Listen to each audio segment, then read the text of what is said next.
Gunfire in a pressurized corridor sounds wrong. It lacks echo. It just pops like a cheap balloon, leaving behind a sharp scent of scorched copper and burnt hair.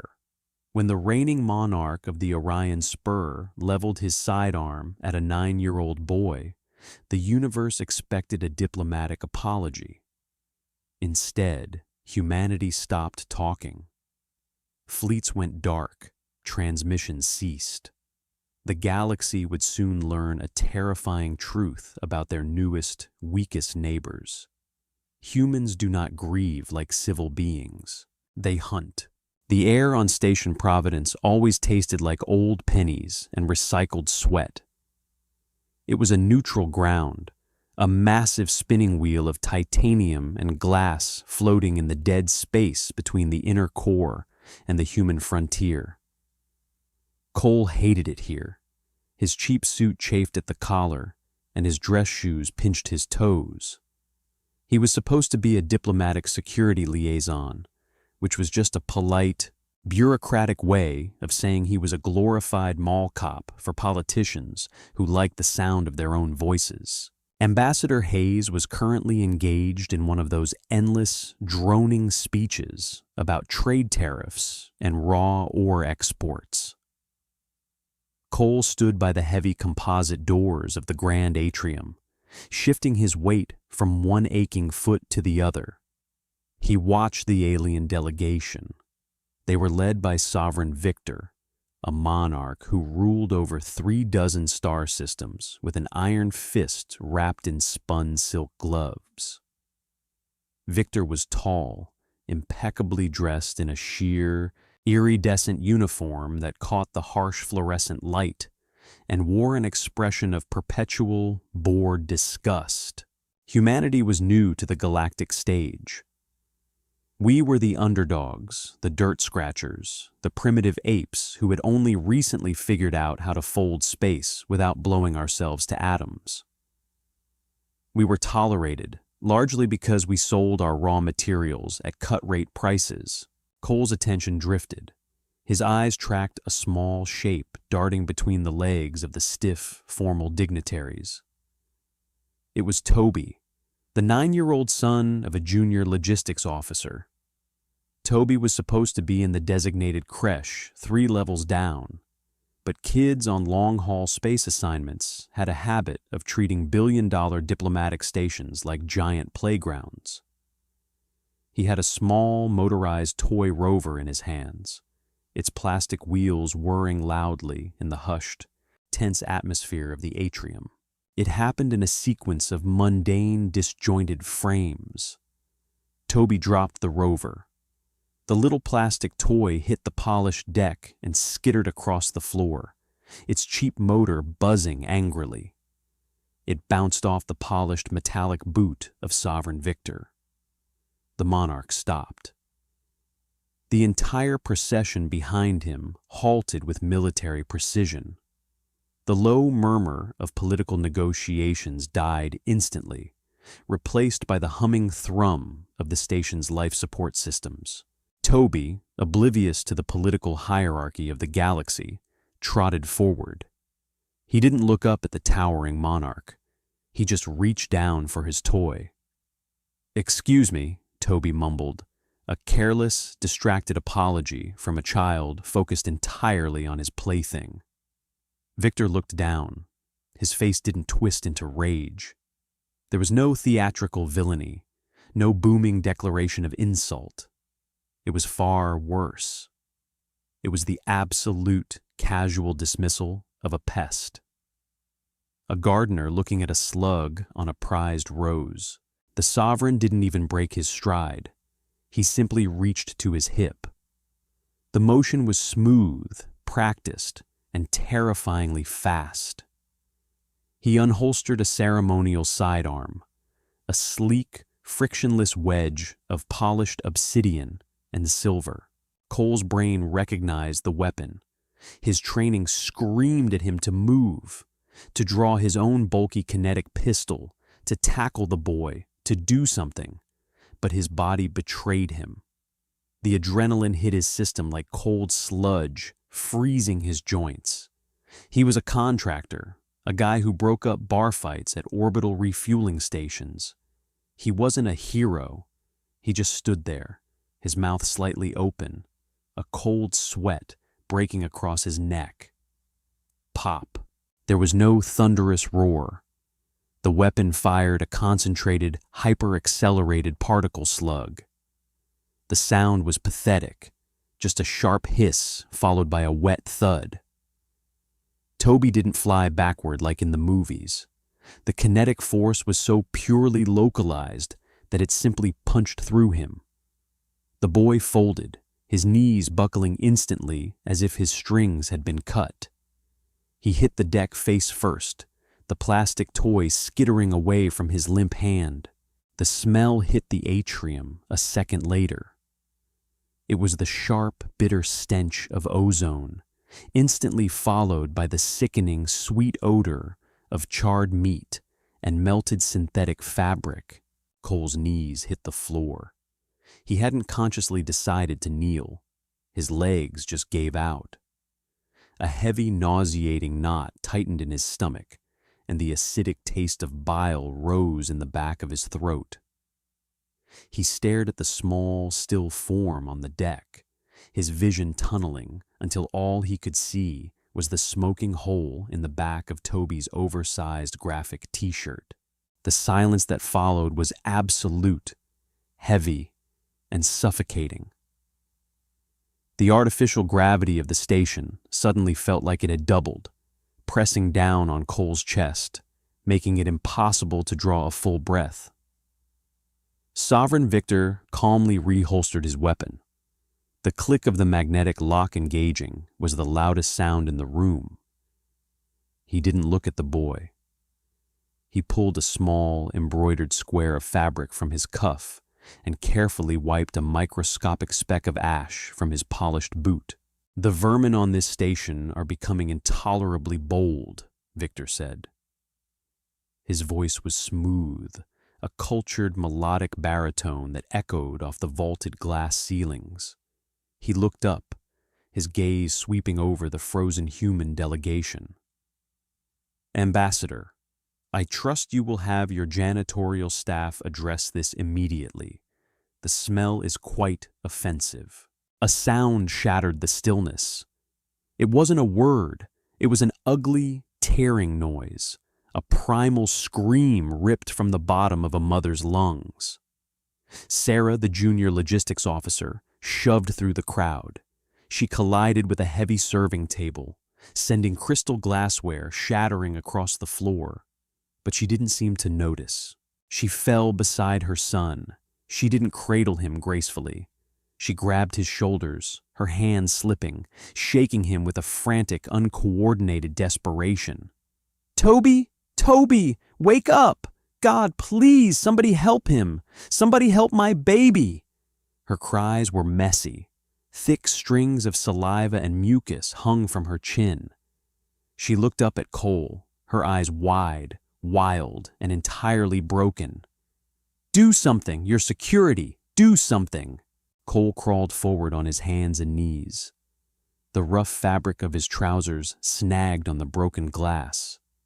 His hands were shaking so violently he could barely unclasp the primitive medical kit from his belt. He ripped open a sterile gauze pad, but the moment he touched the boy's back, he stopped. There was no blood to staunch. The sheer heat of the particle slug had instantly cauterized the wound, leaving a perfectly clean, blackened tunnel straight through the child's heart and out his chest, burning a scorch mark into the metal floor beneath him. Toby's eyes were open, staring blankly at the spinning plastic wheels of his toy rover a few feet away. Cole let the gauze fall from his trembling fingers. He looked at Sarah and slowly shook his head. He wanted to say something comforting, something professional, but his throat was sealed shut. Victor sighed, an exaggerated puff of air that signaled immense boredom. He turned to one of his aides, a tall, gaunt alien carrying a diplomatic ledger. Calculate the standard compensation for a lost biological unit of this tier. Deduct the cost of cleaning the deck plating. Issue a credit chit to the woman so she will cease that dreadful noise. The aide stepped forward, holding out a glowing blue data slate towards Sarah. Stop. The word wasn't shouted. It was spoken at a normal, conversational volume, but it carried a weight that made the air in the room turn brittle. Ambassador Hayes stepped out from the group of human dignitaries. Hayes was an older man, a career politician known for his endless patience, his forced smiles, and his willingness to bend over backward to appease the galactic core. Cole had always thought the man was a coward, a spineless suit willing to sell out his own species for a favorable trade route. But the man standing there now was not the politician Cole knew. Hayes's posture had changed. The submissive slump of his shoulders was gone. His face, usually flushed and eager to please, was a mask of cold, pale granite. He didn't look at the aide. He didn't look at Sarah or Toby. He locked his eyes directly onto Sovereign Victor. "You shot a child," Hayes said. His voice was completely devoid of inflection. Victor raised a brow, mildly amused by the sudden directness. "I neutralized an undisciplined animal that obstructed my path. Be thankful I do not hold your government liable for the interruption, Ambassador. Now, take the compensation and let us move on to the titanium negotiations." Hayes slowly unbuttoned his suit jacket. He took it off, neatly folded it over his arm, and handed it to his subordinate. Then he reached up and loosened his tie. It was a deliberate, almost mechanical series of actions. "There will be no negotiations," Hayes said softly. "Are you throwing a tantrum, human?" Victor sneered, the amusement fading into cold irritation. "You will cancel a treaty worth billions over one defective offspring?" Hayes stepped forward.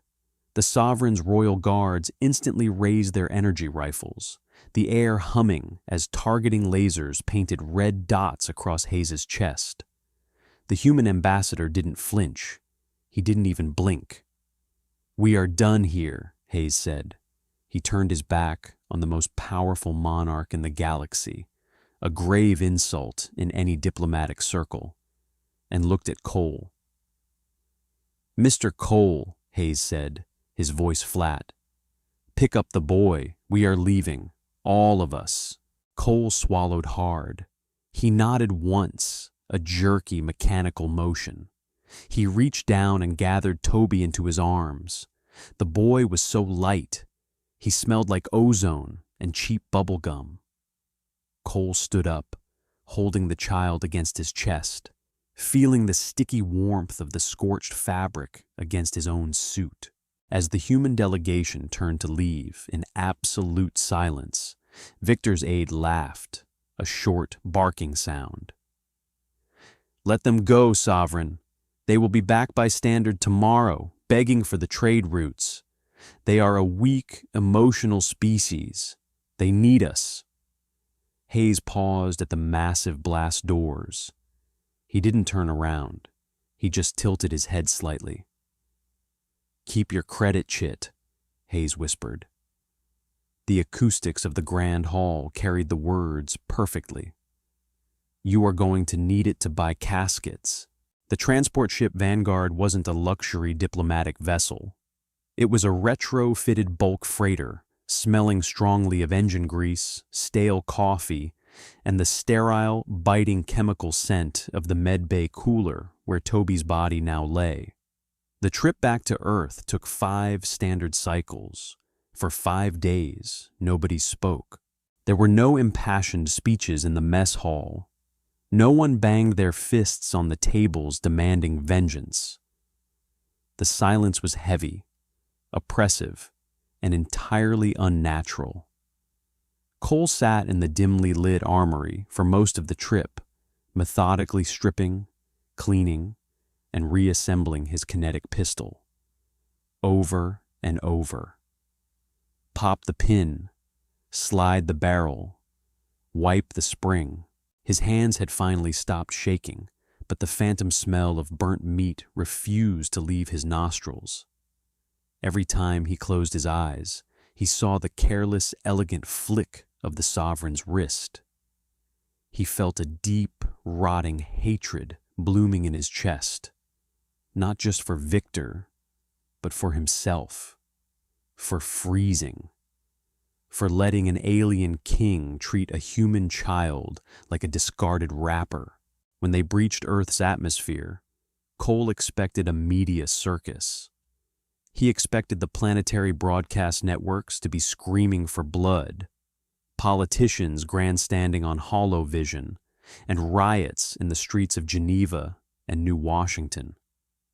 Instead, there was nothing. The spaceport tarmac was empty, save for a single, unmarked military transport.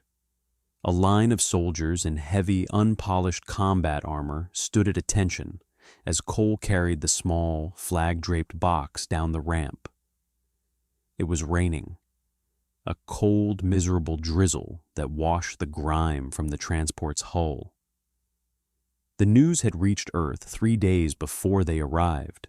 The video feed from the atrium had been broadcasted unedited, and humanity, in all its fractured, arguing, messy glory, had simply stopped.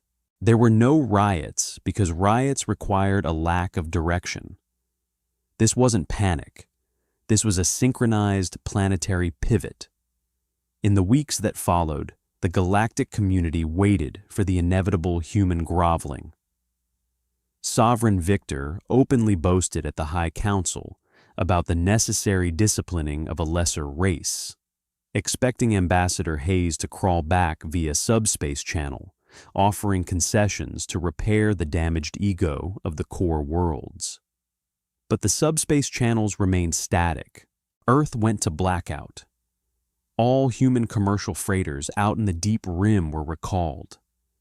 The massive, clunky human mining rigs in the asteroid belts packed up their drills and jumped back to Sol. Diplomatic outposts on a dozen neutral worlds were abandoned overnight, the doors left unlocked, the coffee cups still half full on the desks. The aliens thought it was a sulk, a childish tantrum from a primitive species. They didn't understand the silence. They didn't understand that humanity is loud when we are happy, loud when we are arguing, and incredibly loud when we are afraid. But when we are pushed past the point of no return, when the final, immutable line in the sand is crossed, we don't scream. We go to work. Deep in the orbital shipyards of Mars and Luna, the safety protocols were deactivated. The unions waived their hour restrictions.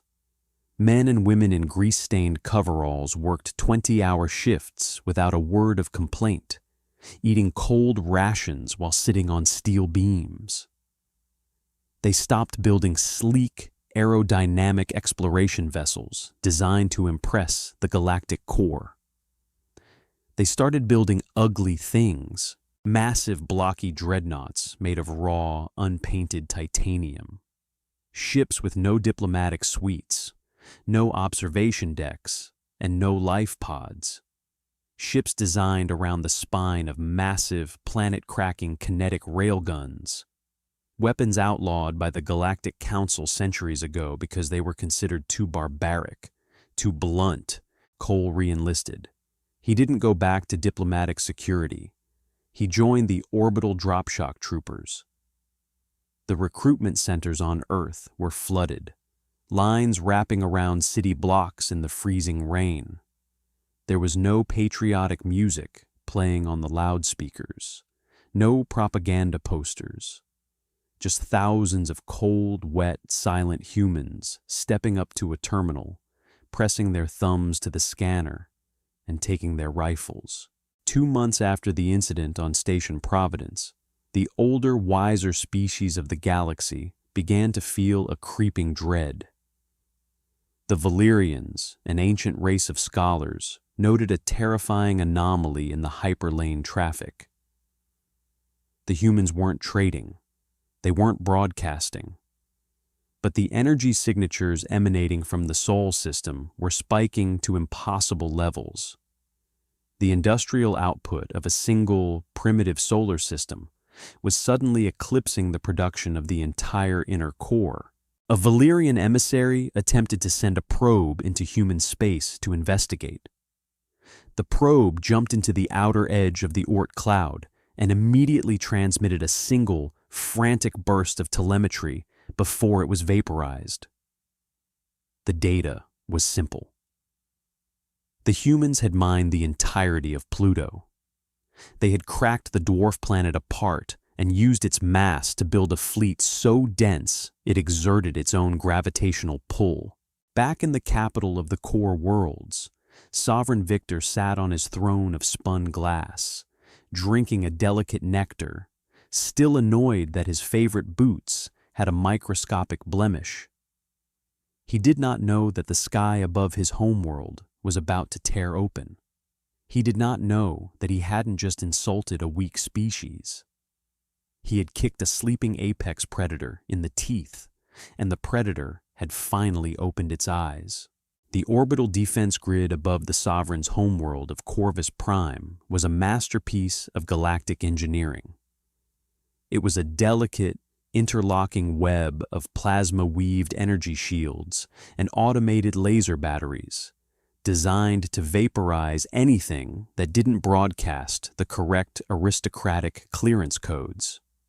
For 3,000 years, it had never been breached.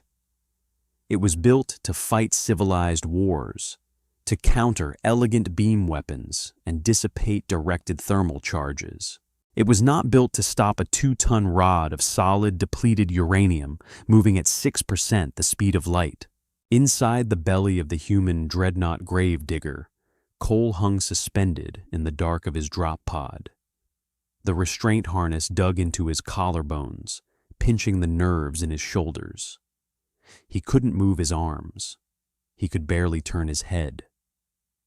The air inside the pod was strictly rationed, smelling heavily of recycled oxygen, adrenaline sweat, and the sharp chemical tang of the anti-nausea stims his suit had already injected into his thigh.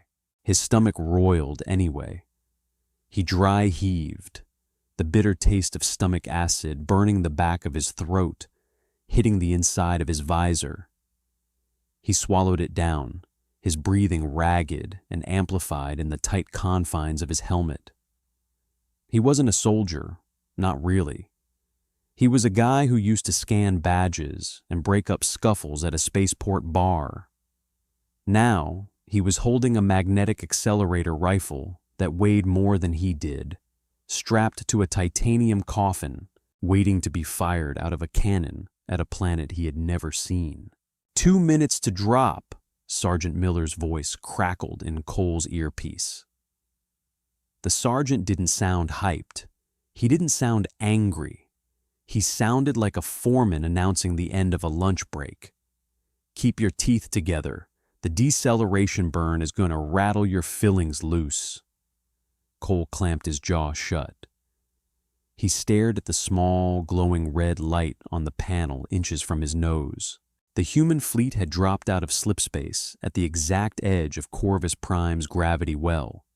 They didn't hail the planet. They didn't broadcast demands, list grievances, or offer a timeline for surrender. They arrived in total, terrifying radio silence.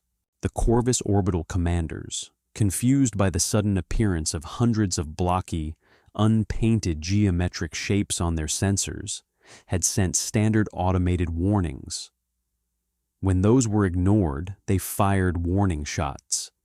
Brilliant, searing lances of coherent light that washed harmlessly over the ablative ceramic armor of the human dreadnoughts. Humanity didn't fire back with lasers. They didn't use plasma. They used math. Mass times acceleration. Through the thick hull of the dreadnought, Cole felt the ship's primary railgun fire. It wasn't a sound. It was a seismic event. The entire ship shuddered violently, a deep, bone-rattling vibration that made Cole's teeth click together despite his clamped jaw. Out in the void, a slug the size of a city bus left the barrel in absolute silence. It crossed the distance between the human fleet and the alien defense grid in a fraction of a second. The Corvus energy shields, designed to absorb heat and dissipate radiation, simply failed to register the purely kinetic threat. The slug punched through the shield array as if it were wet tissue paper, struck the primary orbital command citadel, and shattered it. There was no fiery explosion in the vacuum, just millions of tons of spun glass, titanium, and alien bodies instantly converted into a rapidly expanding cloud of hypervelocity shrapnel. The dreadnought shuddered again and again, a steady, rhythmic heartbeat of planetary bombardment. The human fleet wasn't aiming for military targets. They were aiming for the infrastructure of the Sovereign's pride. They targeted the glittering orbital statues, the floating pleasure gardens, the luxury shipyards. They tore the sky to shreds with cold, unfeeling iron. "Drop in 10 seconds, Miller said. "Remember your zones. Do not shoot the locals if they are unarmed. If they hold a weapon, put them in the dirt. We are not here to conquer. We are here to evict." The red light in Cole's pod snapped green. The floor dropped out. Gravity seized him like a massive, invisible fist. Cole was crushed back against the gel padding of his seat, the breath violently forced from his lungs. The pod rattled so hard his vision blurred into a gray smear. Outside the thin metal walls, the roar of atmospheric entry began. A low, terrifying howl that steadily climbed into a deafening, metallic shriek. Heat bloomed inside the pod, turning the cramped space into a sauna. Sweat poured into his eyes, stinging furiously, but he couldn't wipe them. He was falling through the burning debris of the alien orbital ring. His pod slammed against a piece of wreckage, spinning wildly before the automated thrusters violently corrected the trajectory. His stomach dropped, leaving his organs somewhere near his ribcage. "Brace!"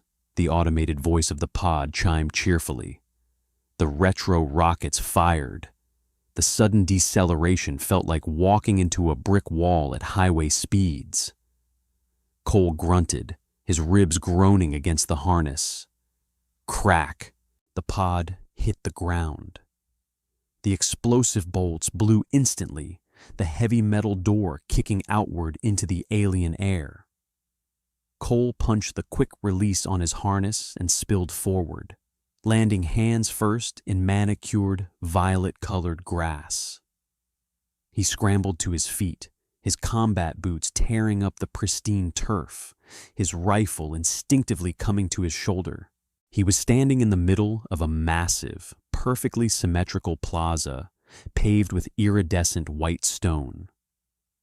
Giant, sweeping arches of pale crystal spiraled into a sky that was currently burning orange and black. All around him, hundreds of human drop pods were slamming into the courtyard like metallic meteors, cracking the beautiful stone, kicking up geysers of dirt and pulverized rock. The air was thick with the smell of scorched earth, burning thruster fuel, and something sickly sweet, the crushed, exotic flowers of the Sovereign's royal garden. The silence of space was gone, replaced by the deafening, chaotic roar of ground war. And humanity had brought hell with them. The Royal Guard of Corvus Prime were considered the elite of the galaxy. They wore armor crafted from a lightweight shimmering alloy that bent light around them, making them look like moving, heavily armed ghosts. They carried particle rifles that fired neat, cauterizing beams, identical to the weapon the Sovereign had used on Station Providence. They were trained in the elegant arts of suppressing rebellions, fighting in perfectly coordinated geometric formations. They had absolutely no idea how to fight a species that crawled through the mud. Cole huddled behind a shattered fountain. The water, which tasted faintly of synthetic lavender, soaking his knees and elbows. The beautiful sweeping plaza had been turned into a brutalist nightmare in less than 20 minutes. A searing beam of blue light whipped past Cole's helmet, the heat radiating through his ceramic plating, instantly singing the hair on his forearm. He flinched, pulling his head down flat against the cracked pavement. The air hissed and popped with alien fire. "They're holding the steps!" Miller's voice barked over the local comms, distorted by the crackle of energy weapons. "Suppressing fire, second squad! Push the left flank!" Cole didn't feel brave. He felt like a terrified animal. His hands shook, his breath catching in ragged, uneven gasps. He pressed his back against the cold stone of the fountain, his eyes wide. He squeezed his eyes shut. Pop. He heard the hiss of the Sovereign's gun in his memory. He smelled the ozone. He saw the little boy folding in half, staring at the plastic wheels of a toy rover. Cole opened his eyes. The terror didn't vanish, but it hardened into something dense, cold, and heavy. It felt like swallowing a lead weight. He swung around the edge of the fountain, resting the heavy barrel of his kinetic rifle against the fractured stone. He peered through the digital scope. 300 yards away, standing on the grand, sweeping staircase of a massive palace made of spun glass, a line of the shimmering royal guards was firing down into the plaza. They were standing in the open. They trusted their personal energy shields to absorb incoming fire. They expected laser beams. Cole exhaled, the reticle settling on the center of mass of a shimmering, ghostly figure. He squeezed the trigger. The rifle kicked like a mule, the heavy stock bruising his shoulder through the armor. The report was an ugly, mechanical, crack thump, a sound completely devoid of elegance.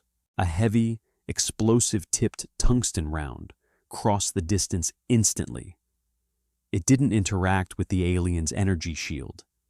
It just bypassed the thermal disruption field entirely and slammed into the guard's shimmering chest plate. The kinetic impact was devastating. The guard didn't fall gracefully. The sheer force lifted the alien off its feet, shattering the lightweight alloy armor into 1,000 jagged pieces, and threw the broken body backward up the stairs, leaving a smear of pale, milky blue blood across the pristine white stone. Cole didn't pause.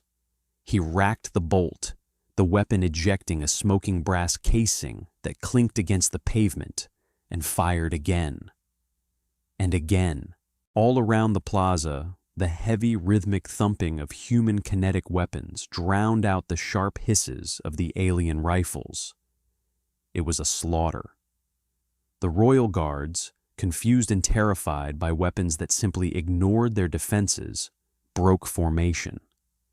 They scrambled for cover, but there was nowhere to hide.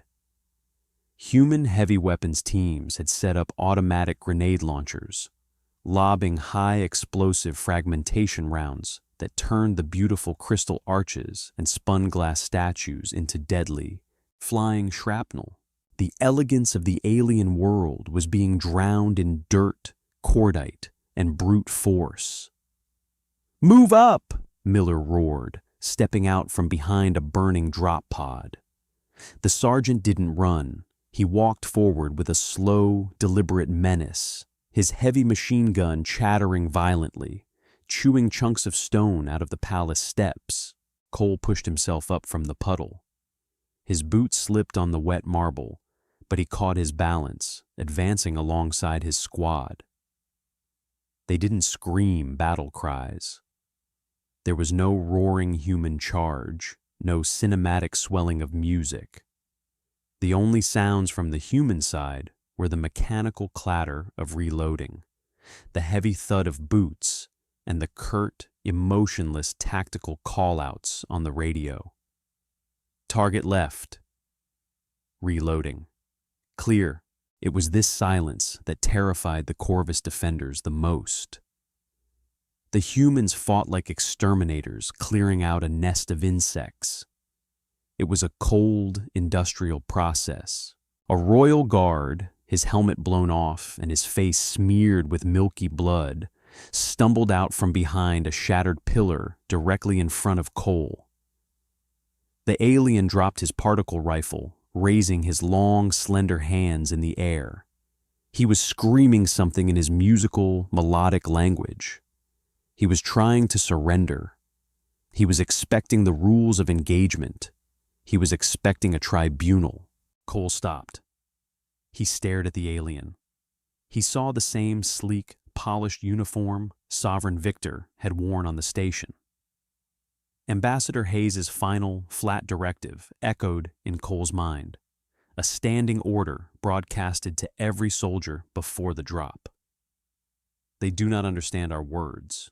They only understand the price of their actions. Make them pay the toll. Cole didn't say a word. He didn't smile, and he didn't scowl.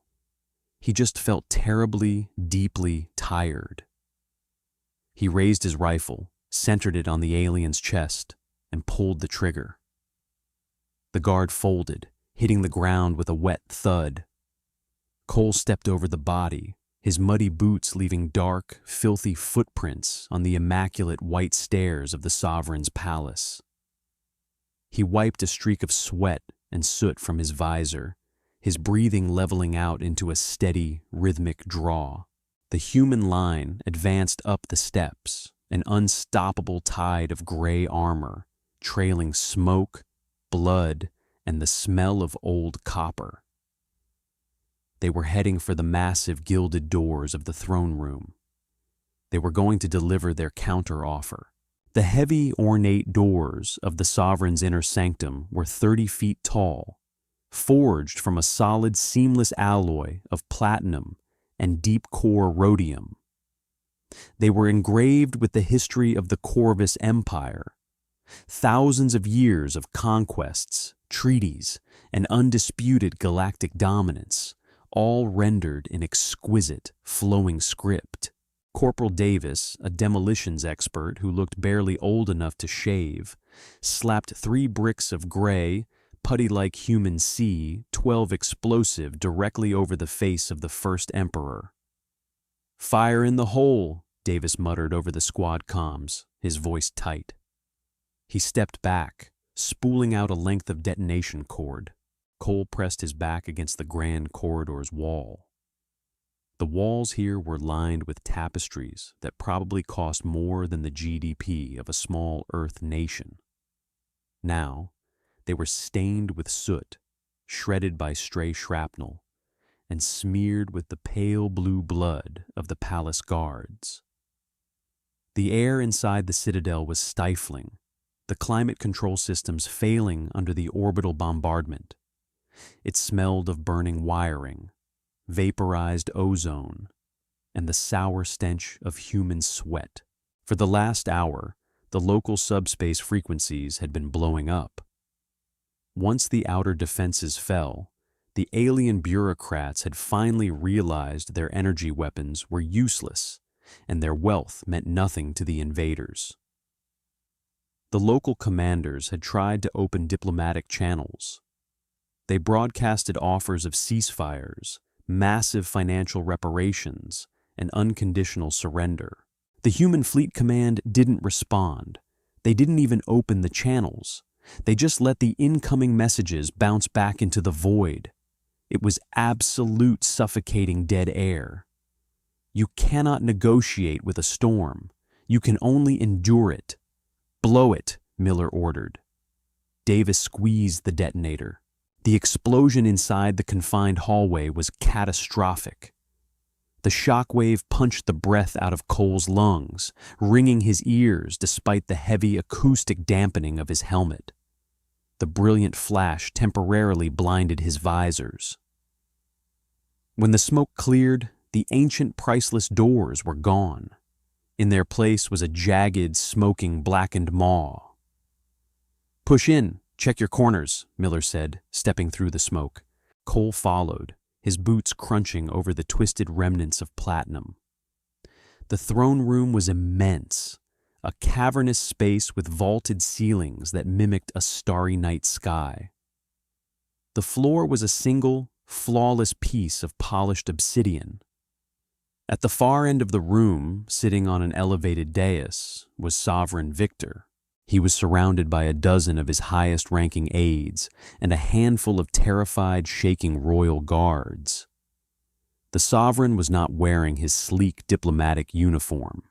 He was dressed in heavy, ceremonial battle armor, though it looked like it had never seen a speck of dust, let alone combat.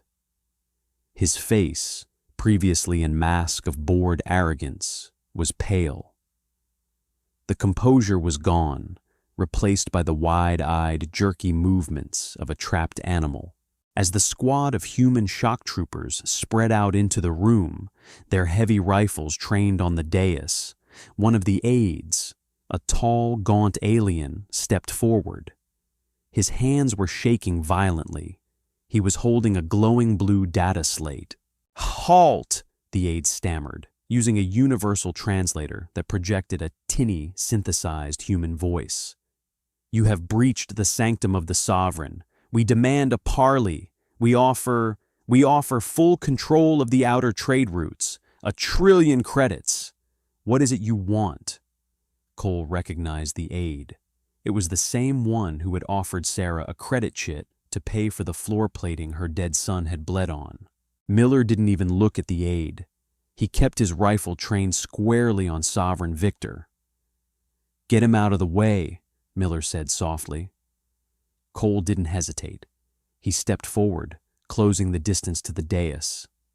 The aide held up the data slate like a shield, trembling violently. "Please, take the credits. Name your price." Cole didn't shoot him. He didn't waste the ammunition. He simply swung the heavy, solid tungsten stock of his rifle in a brutal, horizontal arc. The blow caught the gaunt alien flush in the jaw. The bone snapped with a sickening crunch, and the aide crumpled to the obsidian floor, the data slate skittering away, its screen cracking. The remaining royal guards raised their particle rifles, their hands shaking. "Drop them!" Miller growled, his voice amplified by his helmet's external speakers, bouncing off the vaulted ceilings. "Or we turn this room into a blender." The guards looked at Victor. The Sovereign swallowed hard, his eyes darting between the filthy, soot-covered humans and the heavy, ugly weapons in their hands. Slowly, the Sovereign nodded. The guards dropped their weapons, the expensive rifles clattering uselessly onto the polished floor. Sovereign Victor stood up. He tried to draw himself up to his full, impressive height, trying to muster the regal authority that had commanded billions. He looked down at the human soldiers, his face twitching with a mixture of terror and deeply ingrained disgust. "You are savages," Victor hissed, his natural voice cutting through the silence without a translator. "You have destroyed 1,000 years of culture. You have butchered my people. Over what? Over a single, defective animal?" Cole felt his heart hammering against his ribs.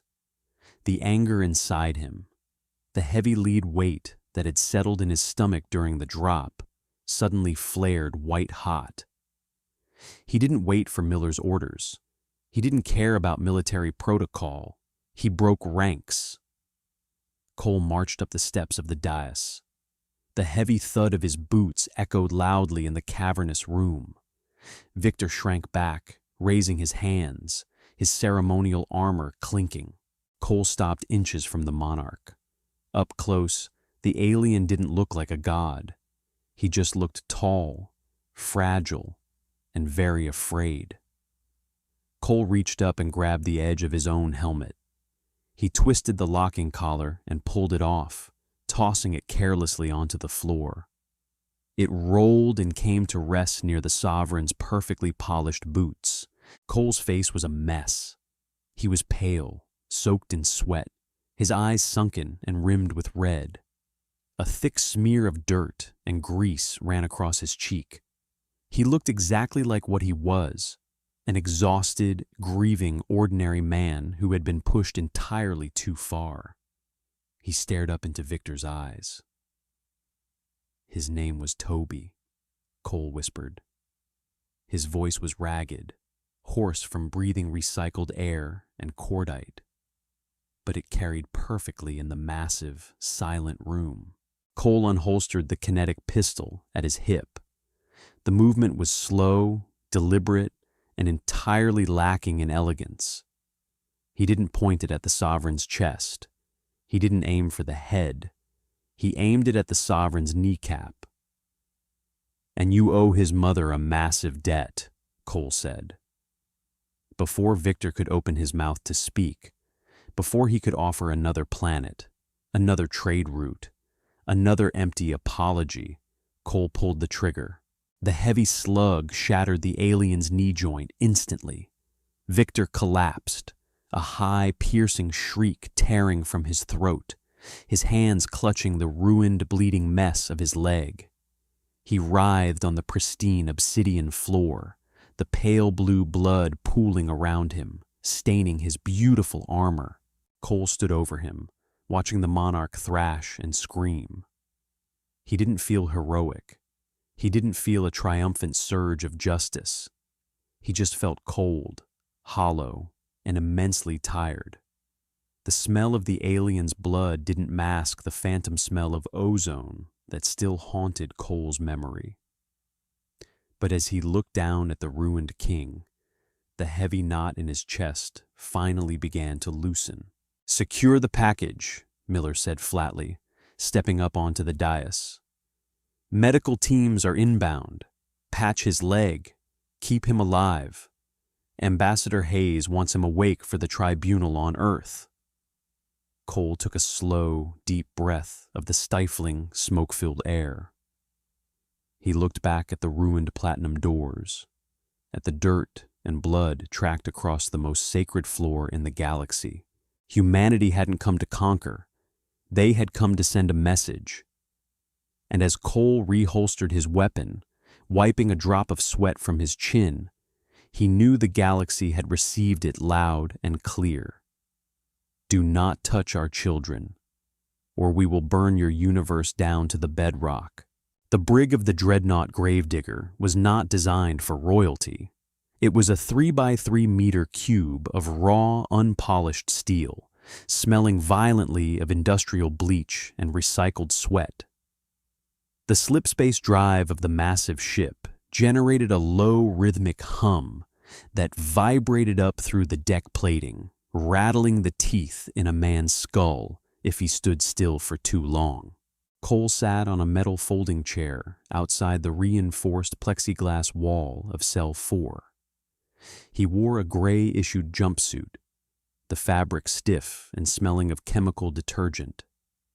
A thick synth-skin bandage covered his left forearm, hiding a deep plasma burn that still throbbed with a dull, sickening heat. He was drinking terrible, lukewarm coffee from a dented thermos. Inside the cell, Sovereign Victor sat on a thin, foam mattress. The alien king was stripped of his iridescent silks and spun glass armor. The human medics had dressed him in standard-issue penal scrubs, a bright, humiliating, synthetic orange. His right leg was locked in a heavy steel traction brace. Human combat medicine was miraculous, but it was brutal.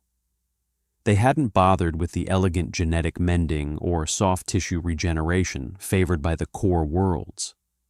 When a limb was shattered by a kinetic slug, Human doctors use titanium pins, thick metal plates, and heavy surgical staples.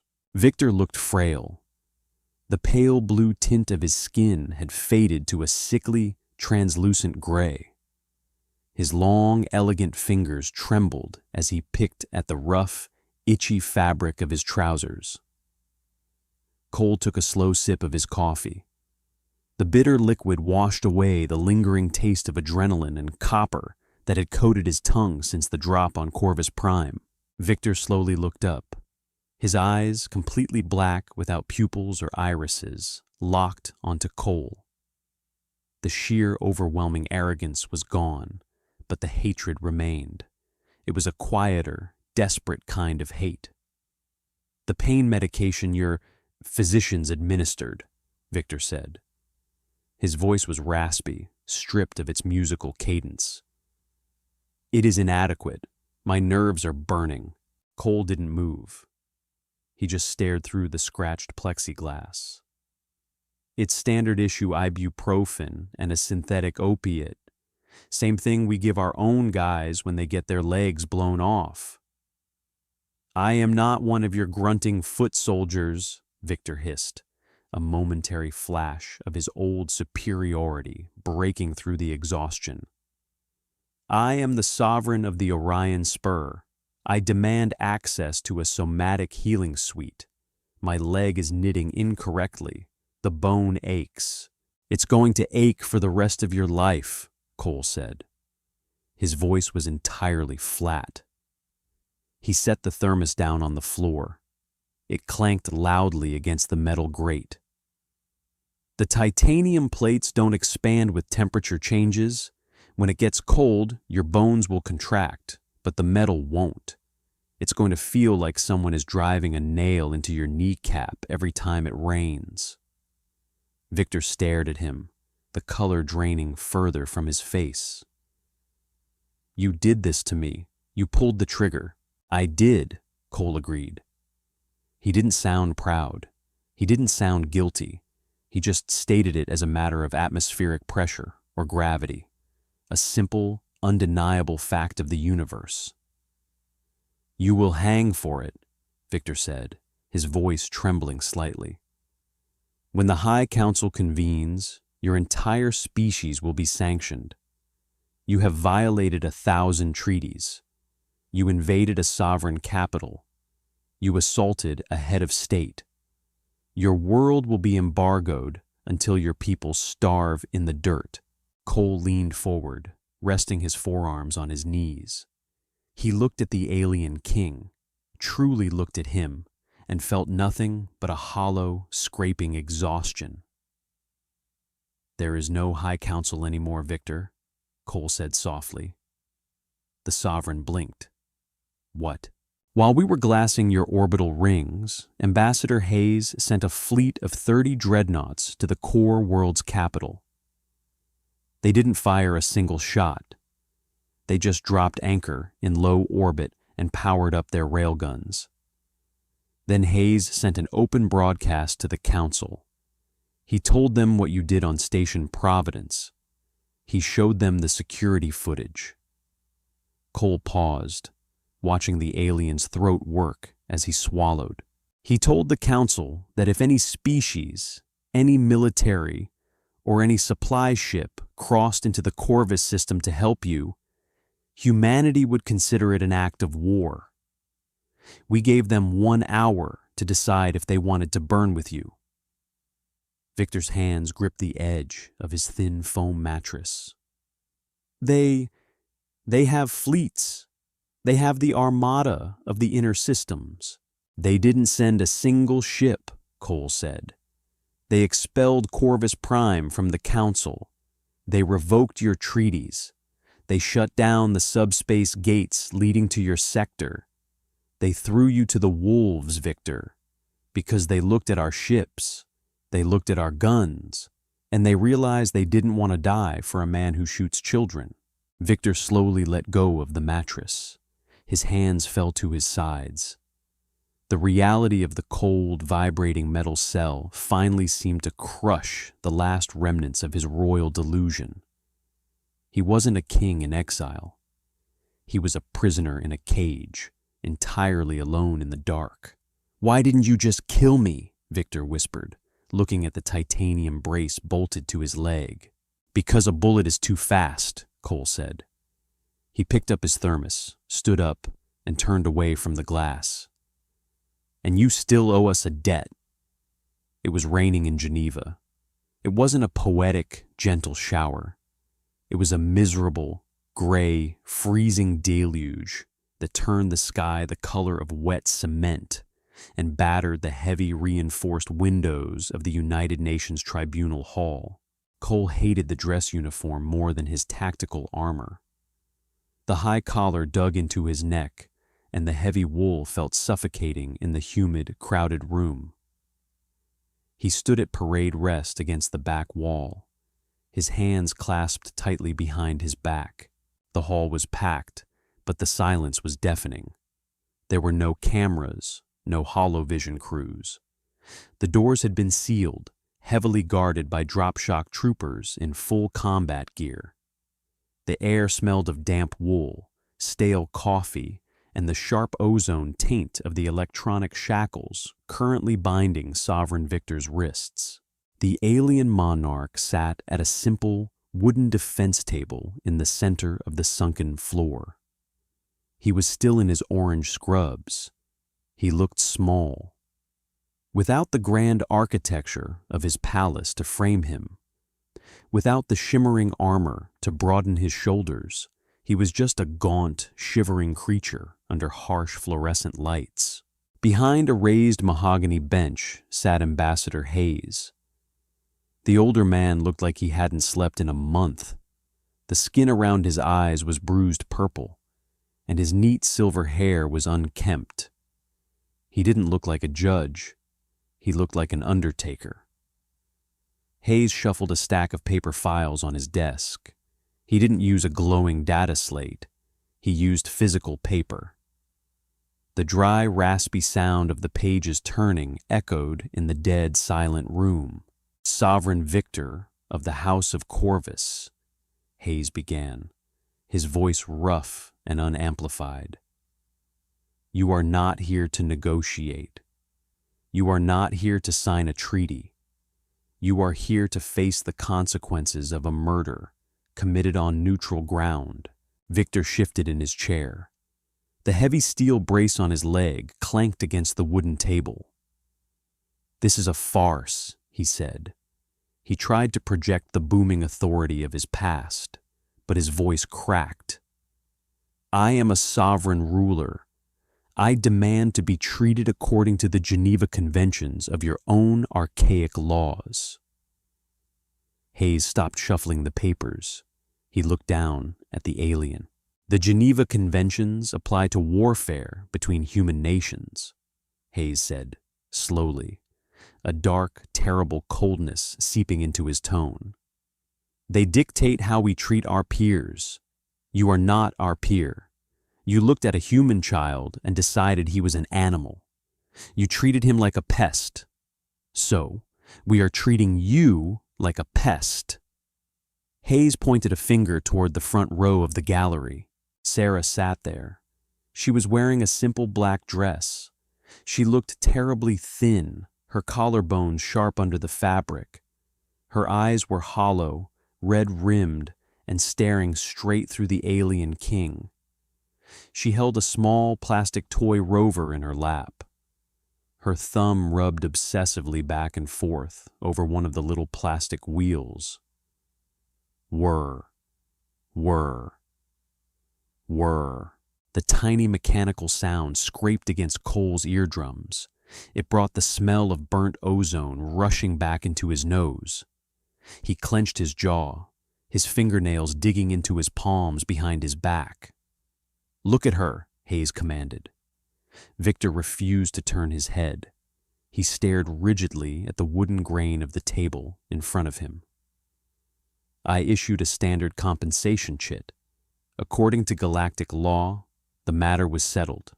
I paid for the biological unit."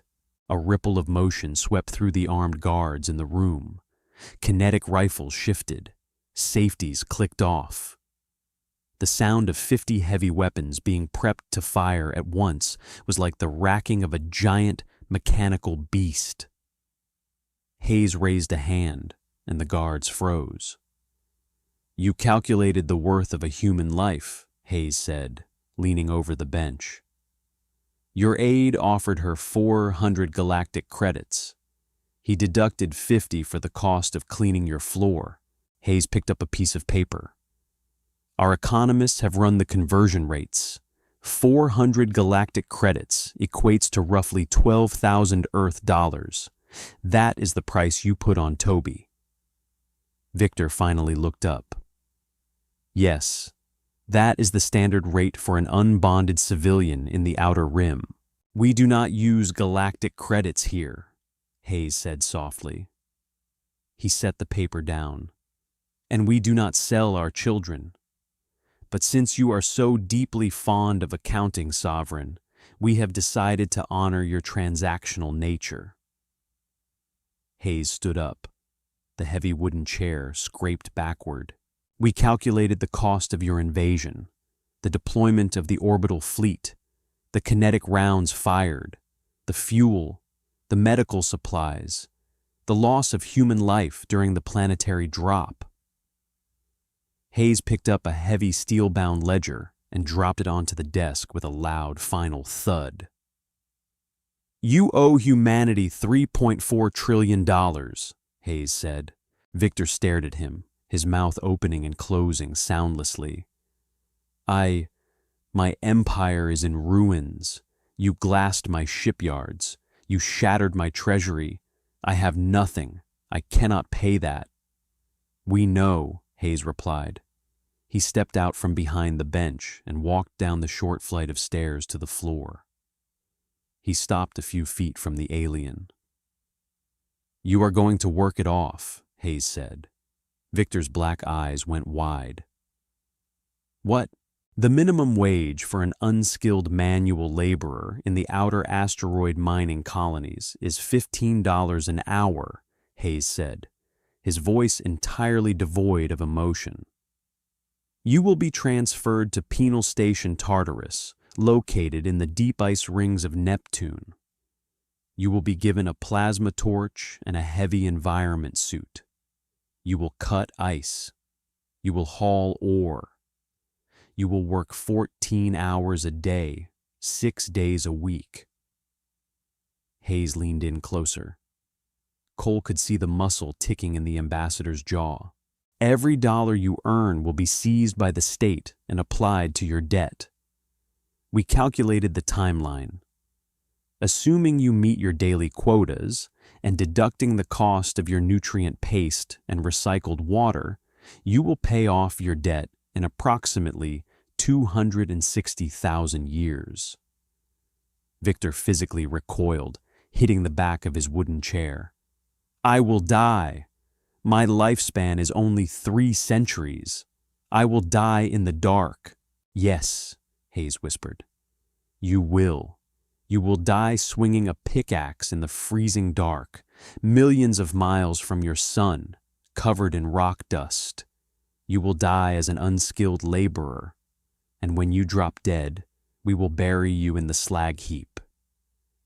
Sarah stood up. The courtroom held its breath. The guards tensed. Cole stepped forward, his heart hammering in his chest, ready to intercept her if she pulled a weapon. But she didn't. She walked slowly toward the center of the room. Victor shrank back in his chair, his electronic shackles humming as he raised his hands defensively. Sarah stopped in front of him. She didn't scream. She didn't cry.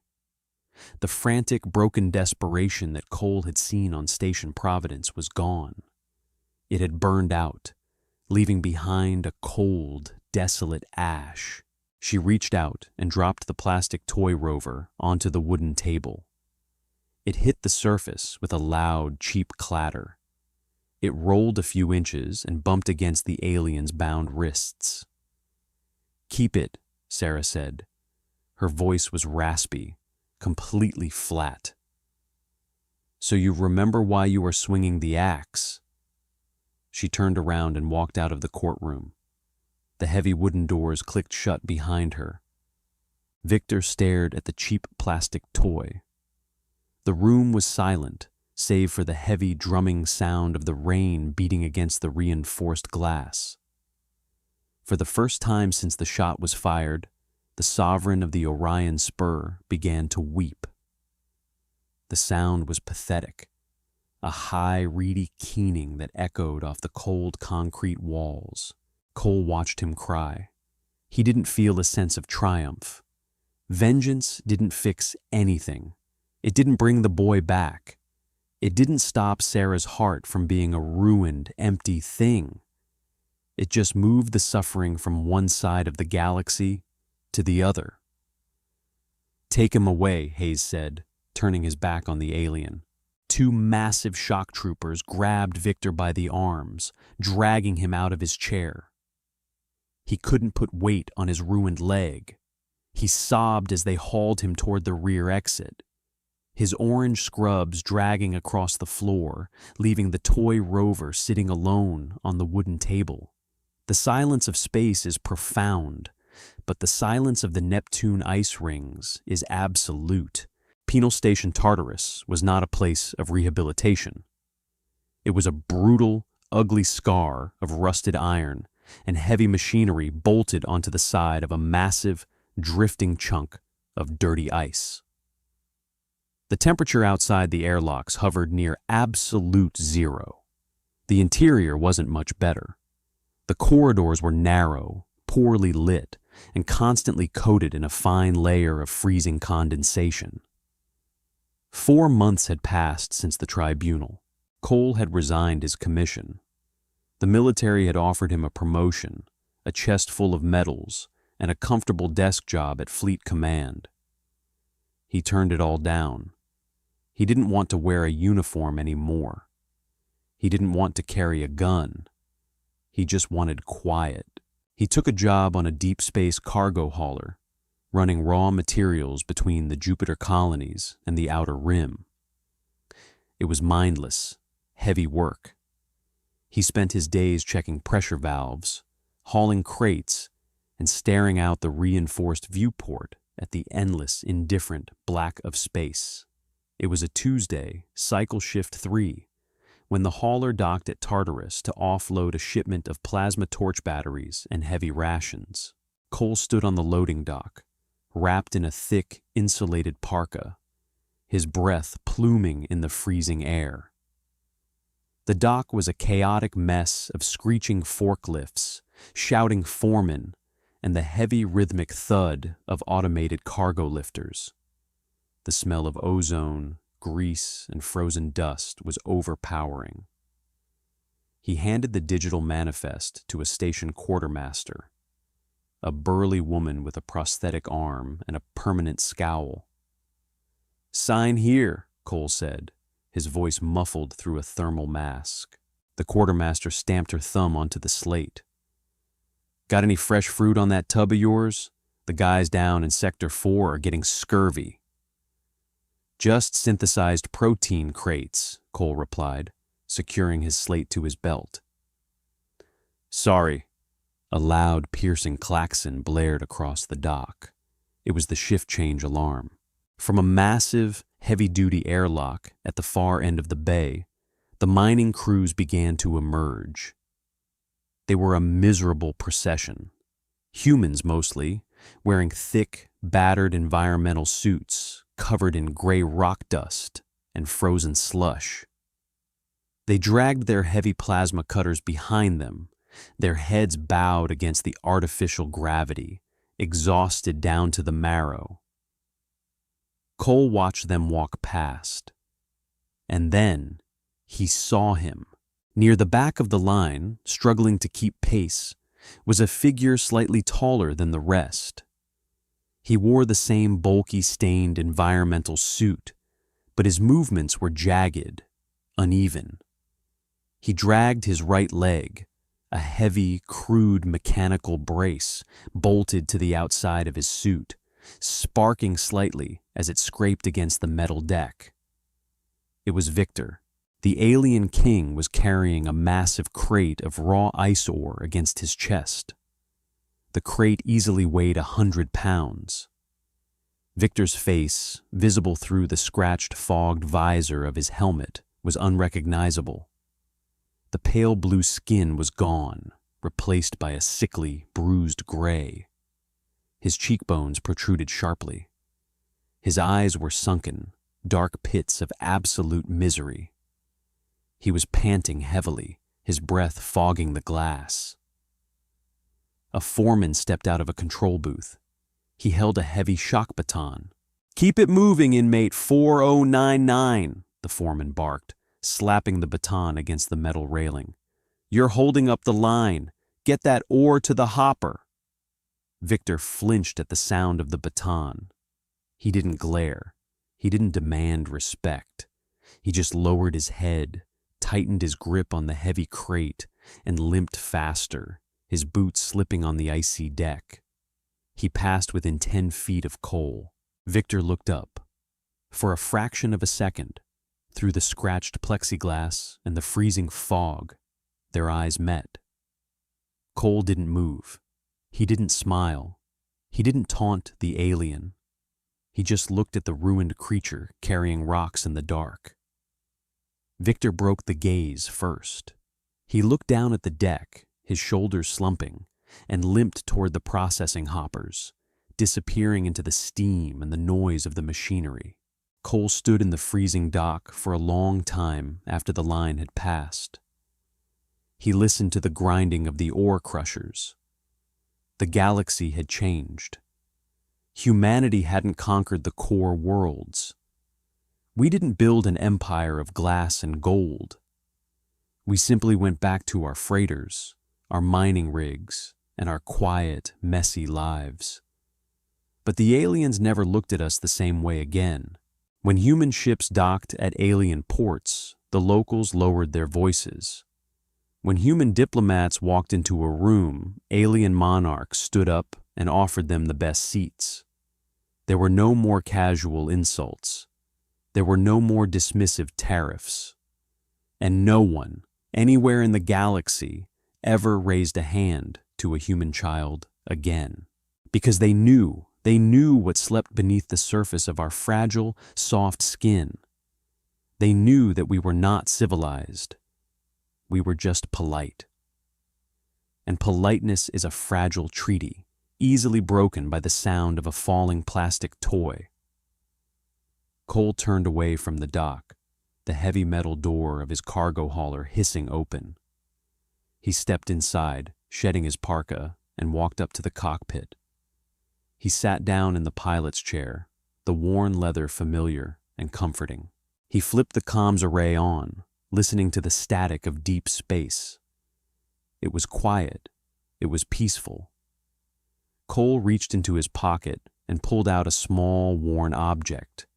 It was a cheap plastic wheel from a toy rover. He rubbed his thumb over the smooth edge, the repetitive motion grounding him in the silence of the ship. He engaged the thrusters. The freighter vibrated, pulling away from the frozen penal colony, banking slowly into the infinite starry dark. The engine hummed a low, steady note, carrying him back toward Earth, back toward the mud and the rain and the messy, fierce, terrifying beauty of home. Did the chilling silence of human vengeance leave you breathless? If you loved this grounded, gritty HFY story, absolutely smash that like button. It tells the algorithm to keep sending you the best sci-fi content in the galaxy. Share this video with anyone who knows that humanity's true strength isn't in our weapons, but in our unyielding loyalty to our own. Make sure to hit subscribe and turn on notifications so you never miss a drop pod into the frontier. Sound off in the comments. Was Victor's sentence worse than death? Stay safe out there among the stars.